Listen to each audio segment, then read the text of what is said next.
All right, so I want to go through a bit more how to put together your own walkthrough analysis. So again, this is what I'm looking for here. You're going to choose that platform on your app, make your case, why it's connected to your research, what you're trying to figure out, give a little backstory, and that might be particularly important. As I mentioned in the walkthrough analysis thing, maybe your app is super popular, and really this is just a matter of being like, yeah, it's shaping the way we view, for instance, Twitter.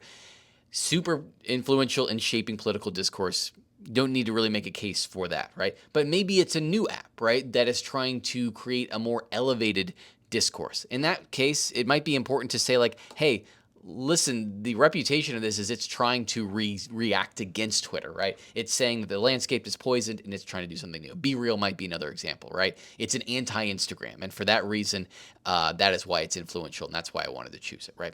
Then do your walkthrough. I'll show you that example, but as I mentioned, I'm going to want multimedia. I'm going to want you to use visuals, screenshots, and screen record videos especially, and then give me a good conclusion there at the end. So hopefully you've read through the walkthrough carefully, and especially these steps in terms of how to kind of get that context and to think about each step, right? So you've downloaded the app, making sure you've actually, gone through the process. Even if you have not, if you've used it before, it doesn't matter. Download it again.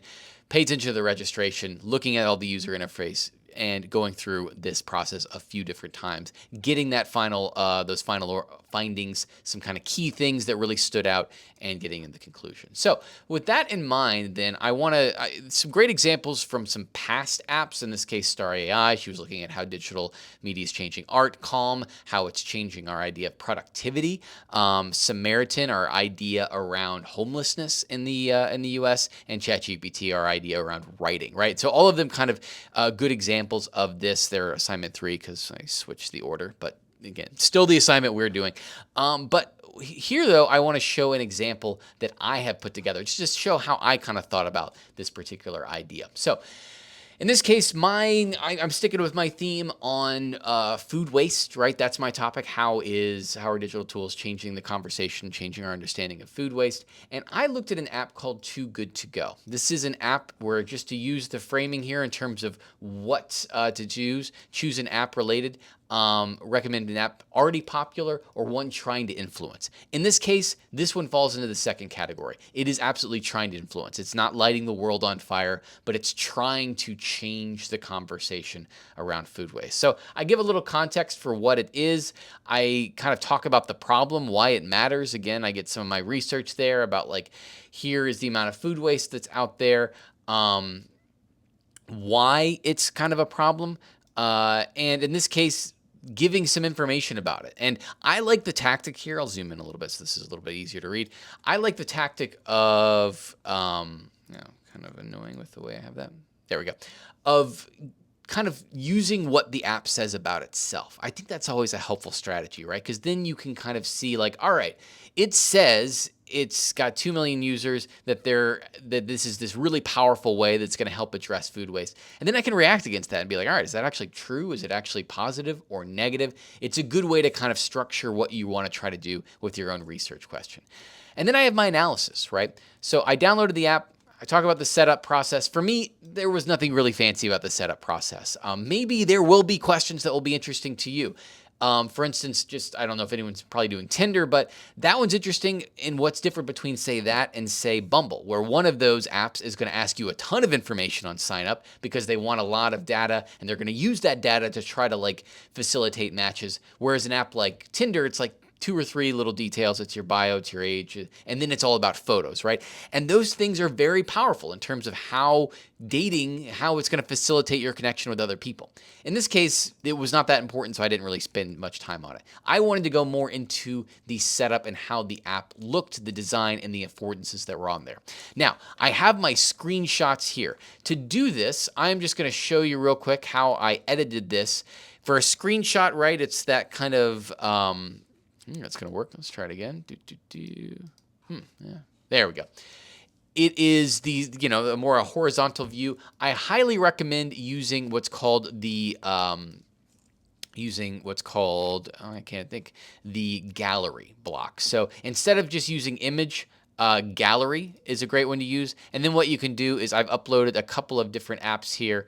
Yeah, it looks like that one did not load. But what it'll do is put these photos all side to side. So I've got 3 checked off, and then it's going to have those photos kind of all set side by side. This doesn't really make sense with this particular gallery, but that's a great way. That way I don't have, I'll just show you what would happen if I just had this photo on its own, right? It would just be gigantic and look really kind of bad on my page. So I highly recommend using those gallery images as a way to structure that. Okay, so just to save and go back to my page here. So I have this, and another very important thing to do here is I want to make sure that the images aren't just decoration. Really important here that you use the images and talk about what's in the images. Have a dialogue between what I'm saying or what I'm seeing and what you're saying, right? So I talk about how the thing that really stood out to me in my walkthrough is that they clearly, with this app, were trying to make it look as much like DoorDash or Uber Eats as possible. That was seemingly the goal. They wanted to take food, recovered food, donated food, which we usually associate with like food banks or soup kitchens, and they wanted to recontextualize it to make eating recovered food feel much more like you would do if you ordered from Uber Eats, right? That is the move they're trying to do. So all of these different things, kind of showing the location maps, the geolocation options there, ideas like having like favoriting, surprise bags are a kind of unique affordance of the app. I wanted to highlight all of those. And I also have a little walkthrough video here where I just screen recorded on there. Ease and familiarity apps reminds users of the positive impact they are making, the impact tracker. So right, I mentioned that. Here's what that little tracker does there.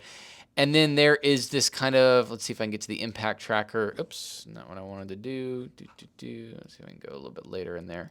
Yeah, kind of looking to see what are all these parts of there, talking about how it's there trying to make you feel better, about reducing CO2 and all the different kind of great effects you can have just by using the app.